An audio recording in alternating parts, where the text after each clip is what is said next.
Let's welcome an award-winning broadcaster, Joe Pagliarulo. A lot of vowels, a lot of syllables, and a big, bold voice. Joe, it's great having you on the Mike Gallagher Show. First of all, welcome to the Salem family. Mike, thank you so much. Been a big fan for a long time, brother. Glad to be on the same network as you. Can't wait to get this stuff going.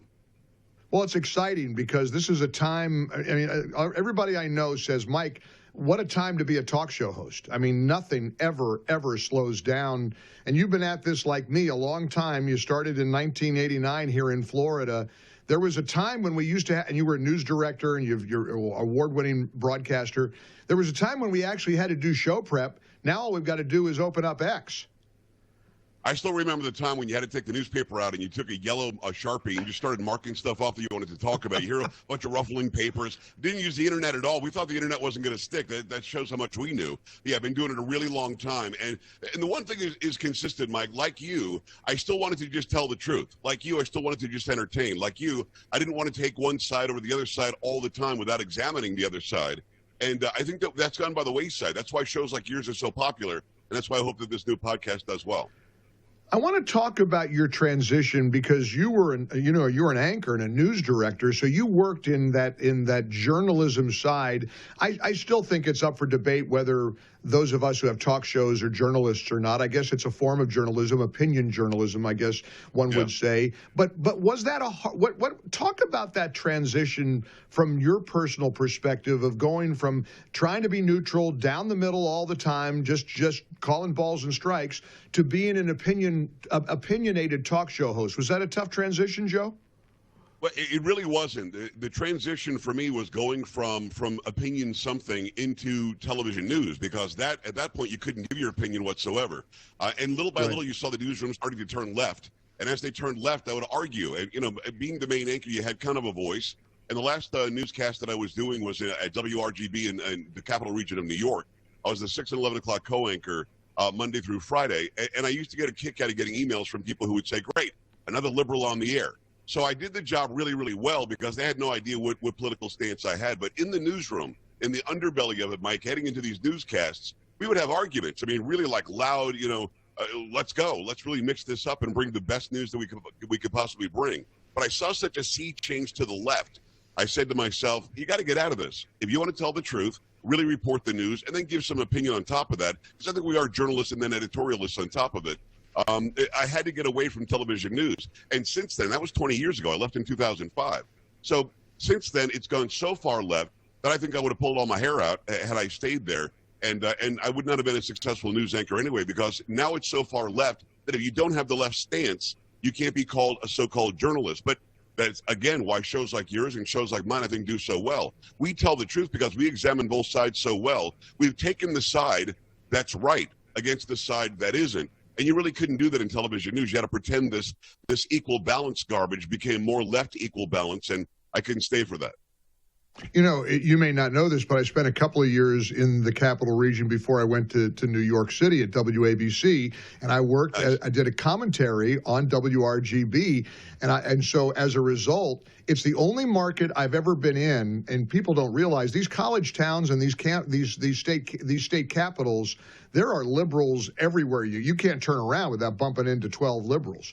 And it was the only place where people would confront me at the mall. I'll never forget the Albany Mall. I mean, people would come up to you and just get in your face, and it was just a strange atmosphere to be in. So you and I sort of share the same track record. Yeah. Joe Pags is with us. He's got a brand new podcast, Unshaken and Unafraid, with Joe Pags, SalemPodcastNetwork.com.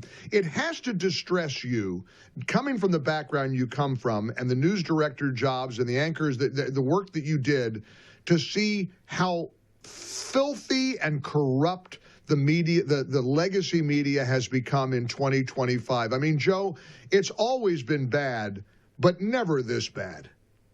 I want to give you an example of what I saw yesterday to really highlight what you just said, Mike. We're watching the new Prime Minister Carney, who I can't believe the Canadians picked Carney, but whatever.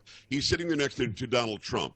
And Trump's talking about this, that, or the other. Going to stop bombing the Houthis because the Houthis can't take it anymore. They say they won't attack any ships anymore. That's great news. The Houthis, that's not going to happen. Some idiot reporter, and you can go and check my math on this, says When did you come to this agreement with the Houthis? How is it going to look? And what else can you tell us about it? And Trump says it's going to be great because they don't want to bomb the ships anymore. We're decimating them. We're going to stop bombing. It's going to be wonderful. The reporter asks a follow-up, Mike. I kid you not. He says, well, who told you that? And I'm going, what? The freaking commander-in-chief of the armed forces in the United States is your source. He's sitting in front of you and just answered your question. And Trump goes, what do you mean, who told me that? So, I mean, the mind-numbingness of it, that you're sitting in front of the source. I think these people think you've got to have 3 anonymous sources who are familiar with the conversations, whose uncle's brother went to school with somebody at church, and that'll be the source that they go with when you've got the man in front of you, plus the vice president and the secretary of state, all telling you we're going to stop bombing the Houthis because we're decimating them. And he literally said, who told you that? Mike, it blows my. I could not do so-called television news anymore or print journalism like that because these people don't know what the hell they're talking about. And that idiocy is existing morning, noon, and night every single day. I mean, Joe, look at yesterday's meeting with Carney. He was everything that they say he never is. Trump was diplomatic. Right. He was respectful. He was deferential even. He was complimentary. And, you know, and they don't know what to do with that because they don't think that Donald Trump exists because they're never fair with the guy. They never – John Bolton, that guy, runs to CNN and says, oh, look, Trump caved with Mark Carney. So he's – I mean, come on.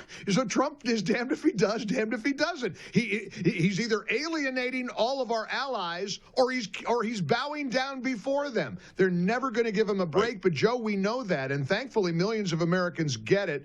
And they obviously get you. And I just have to tell you how excited I am to have you join our family. I want everybody to go to SalemPodcastNetwork.com and check out Unshaken and Unafraid with Joe Pags. Of course, you got a syndicated show, and you're going to do the podcast. You're going to do 3 shows a week, right?